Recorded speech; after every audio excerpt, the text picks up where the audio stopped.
Genius Camp, June 24th, 2025, New Brunswick, New Jersey, USA. All 80 of the 12 to 14-year-old kids in the lecture hall wore the same Genius Camp t-shirts. The shirt's design included chemical formulas, circuit boards, and CAD drawings to make them look high-tech.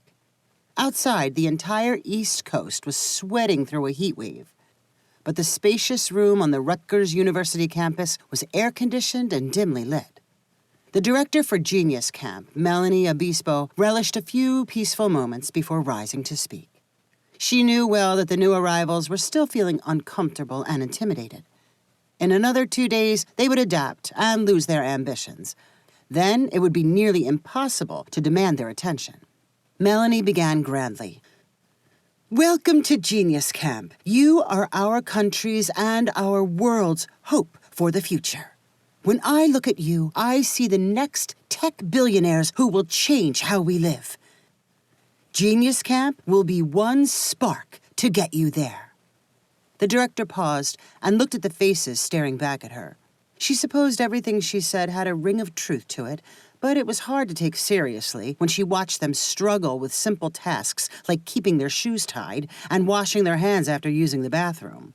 They exuded raw potential and enthusiasm, unbound by perspective or life experience. In a way, Melanie felt jealous of their ignorance. Registering for Genius Camp meant either the kid or their parents had some degree of arrogance or ambition. Everyone in the room was eager to prove how smart they were. After a few more flowery remarks, Melanie described the first rule of the camp meant to dampen competitiveness. The first rule of Genius Camp is to have fun. You are here to make friends and learn something, not to show off. After talking more about teamwork and cooperation, Melanie had the camp counselors stand. They were Rutgers engineering students who worked on campus during the summer. My hope for all of you is that you'll come to Rutgers and be like these students, Melanie said to the Genius Campers. With more words of encouragement, the campers broke into groups of 20 and were sent off to precisely timed learning activities located in buildings overseen by the College of Engineering. Melanie paused to absorb the eager looks as kids marched from the auditorium. She needed to appreciate that energy, or it would be hard to keep going. After directing Genius Camp for 7 years, she had seen almost everything that could happen, and she did not want to become cynical and uninspiring. She was not an engineer herself, although she worked to recruit students for the engineering college. During the school year, she spent most of her time in middle schools and high schools advertising Rutgers engineering. During the summer, she ran 3 weeks of Genius Camp along with other programs. Money was always tight, and she had to balance salaries and supplies against what she could charge parents for day camp tuition. After giving her latest batch of campers time to settle into their first activities, Melanie made the rounds to make sure things went smoothly. She watched kids program microcontrollers to make lights blink, build bridges from tape and popsicle sticks, coat the inside of a glass jar with silver from a chemical reaction, and hot glue paper rockets for outdoor launching across the quad. She paused to listen as 2 rocket builders debated their favorite Star Wars characters. It was a common theme. Most conversations between campers involved Star Wars, Minecraft, or obscure YouTube video channels they both enjoyed. It was innocent and juvenile stuff, and Melanie smiled at how quickly campers discovered the many things they had in common. After 90 minutes, camp groups switched rooms and activities. Melanie and one of her student helpers followed on water bottle patrol, reuniting dozens of forgotten water bottles and backpacks with their owners. Then they hurried to set up tables and chairs in the room where they would serve lunch. 30 large pizzas were about to arrive. They would be stacked next to a pile of sack lunches provided by parents concerned about their child's diet. Some kids were not allowed cheese or wheat. Others needed something healthier than pizza. Melanie had exchanged emails or texts with 1/4 of the parents to clarify diet and allergy issues. She expected more messages after the first day, reporting things like the camp was not challenging enough for their child. Their son or daughter preferred to be in a different group, or they needed to arrange an early pickup. Dealing with all the exceptions and special circumstances ate up most of Melanie's time, but she kept a smile on her face as she handed out every child-specific lunch. She told herself that worrying about logistics was the burden of adulthood. The kids were there to have fun. Lunch turned out fine. No one choked or broke out in hives. The same could be said for that afternoon's activities. No one was electrocuted and no equipment was damaged. Melanie breathed a sigh of relief before the day's final hurdle, pickup. Along with her student helpers, Melanie herded all 80 Genius campers to a circular driveway in front of the university's Student Activity Center. A line of cars filled with anxious parents had already formed. Hand in your name tags and your lanyards after you see your parents. And remember to wear closed-toed shoes tomorrow, Melanie shouted as kids rushed toward minivans and SUVs. The campers scattered, and the number of unclaimed kids dwindled. 10 minutes after the target pickup time of 4 p.m., only a handful of them remained. Melanie sighed at the stragglers and one by one asked about their rides. Are your parents on their way? Have you called them?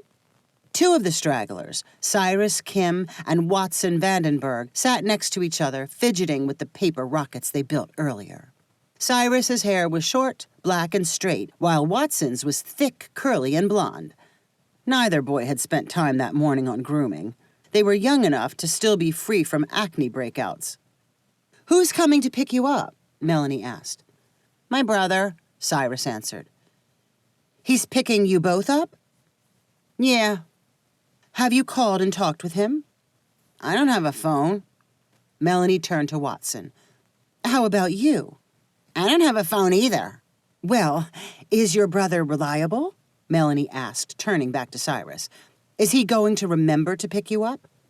I think so, Cyrus said unconvincingly. Melanie rolled her eyes without the boys noticing. How about we call your mom, just to make sure? Do you know her number? Cyrus recited the number and Melanie typed it into her phone. It was a contact her phone recognized. Cyrus's mom had texted information about his food allergies. Melanie dialed the number, but no one answered.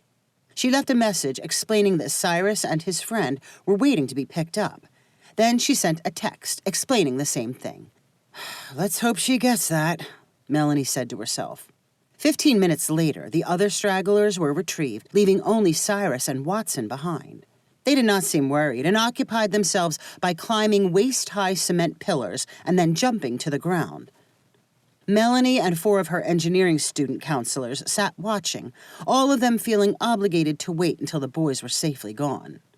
Melanie tried calling and texting Cyrus's mom again. No response. She decided on a new approach. Cyrus, what's your dad's phone number? I don't know. I only know my mom's. Melanie turned to Watson. How about you, Watson? What are your parents' numbers? I don't know. I used to have a paper I carried around with their numbers, but I lost it. Melanie sighed and returned to Cyrus. How far away do you live? How long would it take your brother to drive here? Cyrus looked around and then pointed vaguely in a direction. I think we live that way. I don't know how far. Melanie groaned under her breath and tried Cyrus's mom's phone again, without any luck. She still had to prepare for the next day of Genius Camp, and her own kids were waiting at home for her. The student counselors sitting next to her were mindlessly clocking work hours as they waited, but Melanie did not want to send them away and lose their emotional support. One of them reminded her that they all had the parents' contact information from when they initially registered the child for camp. Oh, you're right, Melanie said, kicking herself for not remembering sooner. She pulled up a spreadsheet and found Cyrus's dad's phone number. He answered after the first ring. This is Melanie from Genius Camp. Your son and his friend are waiting here to be picked up. Oh, no. His brother was supposed to do it. Cyrus's dad shouted for his brother and then scolded him for not being at home. I guess I've got to do it, the dad said to Melanie. I'm on my way. How long will it take? Around 20 minutes. Melanie knew too well that people always underestimated travel times. She turned to her student counselors and said, We're looking at 5:30 before he arrives. The grumbling supervisors settled in under the shade provided by a roof overhang. Cyrus and Watson entertained themselves by balancing on an elevated curb to test how far they could walk or hop. As Melanie predicted, a gray Prius pulled up at 5:30. A man got out and hurried toward the group. "Cyrus, let's go," he called toward his son. Then he saw Melanie and said, "Oh, I'm so sorry. His brother promised to be here." At that moment, a woman exiting the student activities building saw what was going on and shouted, "Watson!" She hurried over, and when she caught Watson's attention, he shouted back, "Mom, what are you still doing here?" Watson's mom asked. Cyrus's dad jumped in with another apology. "Cyrus's brother was supposed to pick them up. I guess he forgot." Watson's mom looked at Melanie and the student counselors with sympathy. "You've waited with them this entire time? If only I had known. The boys could have come to my office. I work right here in the activities building." Melanie instantly turned to Watson. "Why didn't you tell us your mom works here?" "You didn't ask. You asked me if I knew her number." Melanie was too tired to laugh at the absurdity. As both parents continued to apologize for the confusion, she replied half-heartedly, "It's okay, as long as they get home safely." She watched Cyrus leave with his dad and Watson leave with his mom.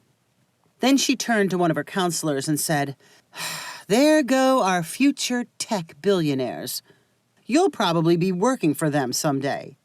The counselor smiled and replied, "Another day at Genius Camp. At least no one got hurt." You're right. Keep your fingers crossed for tomorrow.